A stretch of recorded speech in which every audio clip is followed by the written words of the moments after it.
Alright, welcome back to another episode of Deep Within the Man Cave. I took yesterday off because I was quite busy, and so today I'm coming to you. Tonight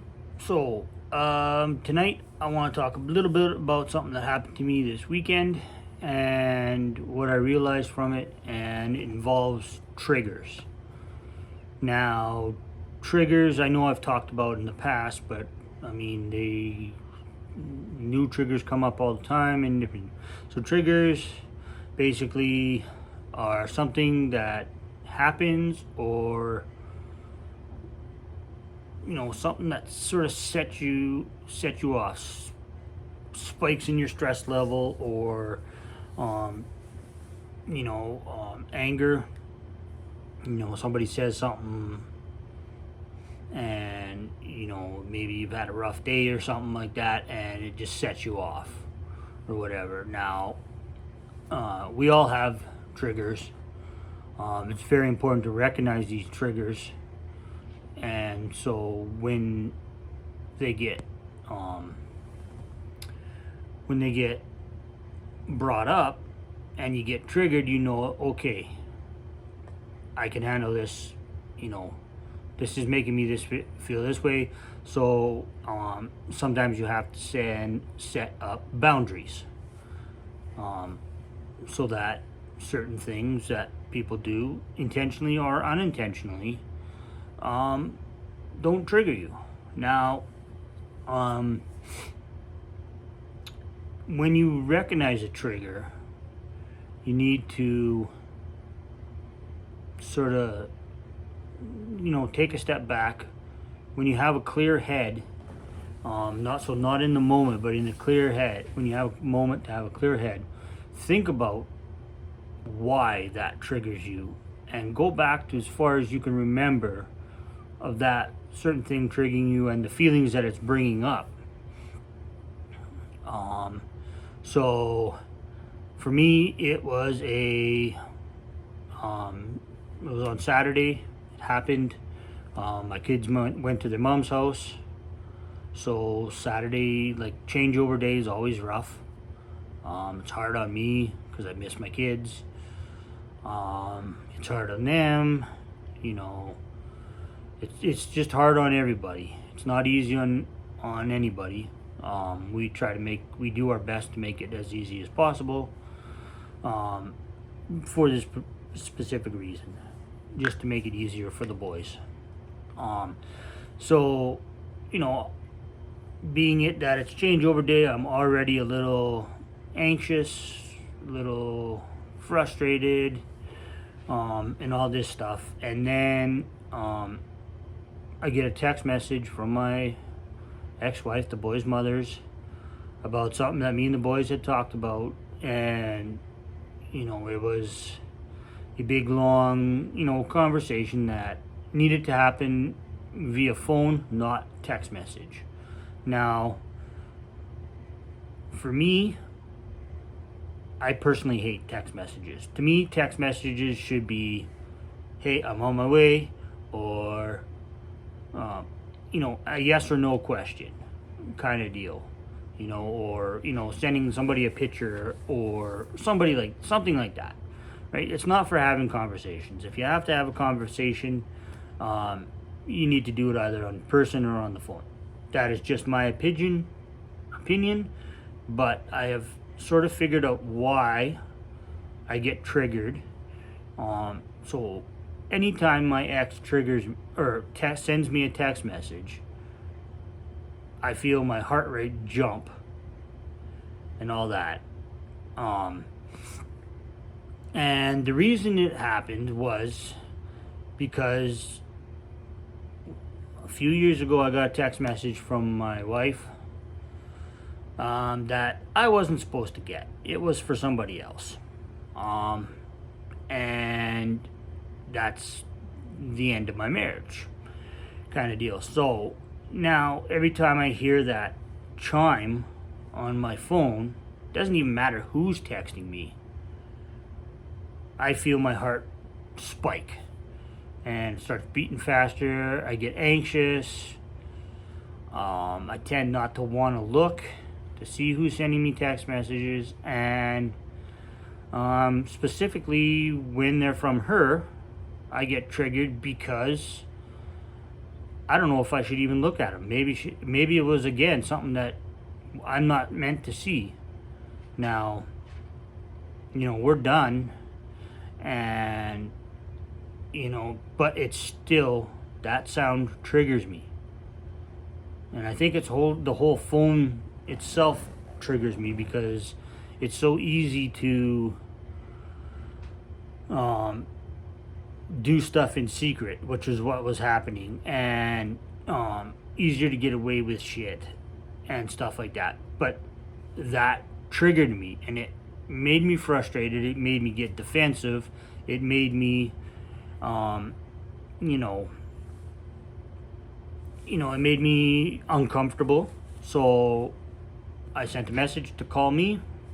So when they got home, she calls me, and pretty easy conversation, but when you get a text message about stuff, the perception, like, you can't hear tone or anything like that. It was a pretty simple conversation. Nothing terrible or anything like that. Which brings me to another point is, when you're having hard, difficult conversations with people, a lot of us tend to hold back from our feelings, telling the whole truth, exactly how we feel, because we don't want to hurt somebody. We don't want an uncomfortable situation. But when we do that, we're actually really doing ourselves a disservice. And like, your opinion is your opinion, and I don't have to like the way you do something, and they don't have to like the way I do something. But that's just it. It's valid because it's valid and important to you. Now, how the other person takes what you have to say, that's totally up to them. That's not your responsibility. That's up to them. So, if maybe you say something that they don't like, and they get all butthurt about it, and then, they're taking things out of content, and stuff like that. So, and I noticed that that's what I was doing. I was sort of biting my tongue on things that, they're irritating to me. They're kind of important to me, but I felt that, going after this stuff, it doesn't do anybody good. It doesn't help the issues that we have. But in a way, they're my feelings, and your children can see how you're feeling. They pick up on these things. So yeah, it doesn't do any good when holding things back, and not speaking your voice. Now, it doesn't matter. That's all it is it's your voice. But when you don't speak your truths, or hold back due to fear of hurting somebody's feelings, or maybe thinking that it's not important or something like that, you always end up saying, "Oh, God damn it, I wish I would have said something." And then you get pissed off, and then you get resentment and all that stuff. So it's better just to come out with it. And, you got to live in the moment, speak your mind. Don't become like a jerk and yell and scream or anything like that. But, say your piece, and then that's it's done. It's over. How they take it is up to them.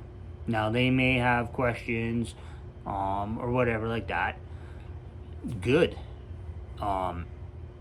Answer them truthfully, regardless of whatever. Now, this works in relationships, in jobs, like in anything, dealing with customers, or clients, or anything like that. This is not just relationships, but this is something that happened this week, and it opened my eyes to what I was doing. And yeah, I'm not responsible how she takes my comments or not. My only responsibility is to myself and to my children. And some things may be hard to hear for her, and that's up to her to deal with it or not deal with it. So, yeah, I'm not.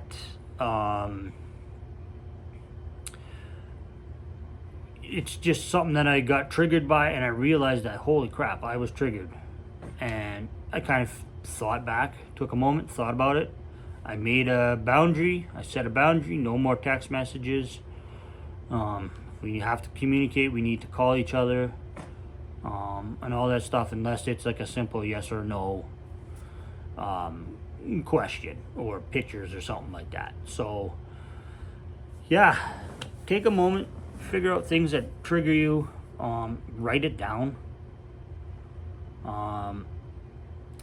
Of course, I really like the gratitudes. I talk about it almost every video. Now, I've been hitting more and more gratitudes over the last week. I've had more than I ever have per day. Like, there was 3 or 4 days where I had 40 plus things I was grateful that happened that day. Now, compared to like a year ago when I started, I could barely get 10. But when you are more grateful, you open yourself up to seeing things that make you more grateful or something like that. So I encourage everyone, especially now, especially with all these new restrictions and all this stuff happening now, take a look around, take a moment, figure out the things that trigger you and write them down. And when you have a clear mind and you're not emotional, the trick is don't be emotional, because you don't want to say or do anything via emotion, which is really hard in the spur of the moment and stuff like that. You need to take the emotion out of it. I'm not exactly sure how you do that, because I find that very difficult. I'm definitely working on it. That's why I tend to set boundaries, and when get in situations where things are rough, I need to take time for myself to think and go over stuff, and then I'll get back to you. Some people think I'm running away or whatever, ignoring it, and that's fine. That's up to them. I'm not in charge of how they think or what they feel or what they do. I'm only in charge of what me. I know when I act emotional, on edge, I say and do things that I regret instantly. So I need to cool down. I need to think. So that's another thing you can do. So why it's important to look at everything with an open mind and a clear mind with no emotion. Yeah. So write them down, figure it out, trace it back to when it first started happening, and stuff like that. And yeah, you can, once you realize these triggers and why they trigger you, you tend to, it's like, okay, so if I get a text message from her, I know that I don't have to get triggered anymore. I don't have to be scared to get a text message or anything like that, because I recognize that that's what sets it off, and that it's okay. Just need to take a deep breath. There's nothing to get frustrated or angry about, and then continue on. So setting boundaries is important. So take your time, think about these things, set up boundaries, and if people don't like the boundaries that you set, or they don't respect the boundaries that you set, you might have to just sort of limit your association with them, and then maybe they will understand, or maybe they won't understand, that it's not about them, it's about you, and this is how you deal with things. Yeah, don't be afraid to set boundaries. Figure out what triggers you, because once you figure it out, there's a sigh of relief, a weight lifts off your shoulders once you set a boundary and all this stuff. So it's honestly quite relieving. But you don't want to do anything when you're emotional, so write it down, get back to it, think about it. You know, it doesn't just happen. You know, you can't think about it for a couple minutes and boom. You know, sometimes that works, but sometimes it takes 3 or 4 days to do this. But it's so worth it to do it. And then, as always, write down everything you're grateful for. You know, I am grateful that I figured out why this was triggering me and why it was, and now when I get a text message, I don't have high anxiety anymore. So yeah, so it takes some work, takes some deep thinking and stuff, but it's totally worth it. You know, you might feel a little uncomfortable at first, but that goes away and it totally feels awesome once you're done.